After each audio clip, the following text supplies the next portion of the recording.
नमस्कार. मी किरण भिकन भुजबळ एक कविता सादर करतोय. कवितेचं शीर्षक आहे आदिम स्वातंत्र्याकडे आणि कवयित्री आहेत कवयित्री सारिका उबाळे. आदिम स्वातंत्र्याकडे. ते भर उन्हात टोपल्या विकणारे, दुर्ड्या सूप तट्टे विणणारे, शिराळ सावलीला बसलेले ताठ बांबूचे लोक परत जात आहेत. पोकळ बांबूतून ओल्या मातीत पुन्हा नव्याने उगवून यायला. ते त्या हातमागावर खिळ्यांनी ठोकलेले दोऱ्यांसारखे लोक, चरख्याच्या चाकावर गुंडाळी करून ठेवलेले कॉटनचे लोक, मोठाल्या बादल्यात तारातारांनी निघणारे रेशिमासारखे लोक,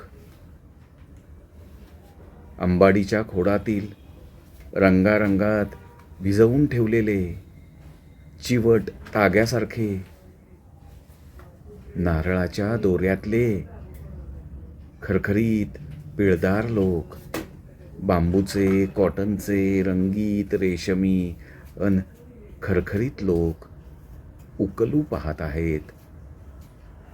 भोवतालचा पीळ अंगाला आळोखे पिळोखे देत. ते अरेबियन नाईट्समधले अरेबियन लोक, अफगाणातून येणारे घोड्यावरचे लोक, धान्य तूप मागणारे शेंडीवाले लोक. ते घाबरलेत सगळे आता, कारण वाळली लाकडं वेचून मोळी होणारे लोक, कोळशाच्या खाणीतले कोळसा झालेले लोक पुन्हा पेटू धुमसू लागलेत. थंड झालेले लोक. ते दगड फोडता फोडता गिट्टी झालेले, रोलर खाली दबून चपटे झालेले, वितळणाऱ्या डांबरात डांबर झालेले काळेकुट्ट लोक, रेती सिमेंटच्या मालात घमेले होणारे, मजल्यावर मजले चढवत चैल्या होत जाणारे लोक, तेही अलगत उतरू लागलेत खाली. जथ्या जथ्यांनी माघारी वळू लागलेत लोक. ते ते ते टोपलीत ठेवल्या ठेवल्या आतल्या आत कांद्यासारखे हिरवे होत जाणारे, बीट गाजर मुळ्यासारखे हारीने लावलेले, हातगाडीवरचे मंडईतले लोक कोवळी पात होऊन वर येतायत. टोपलीभर ताजे तवाने लोक.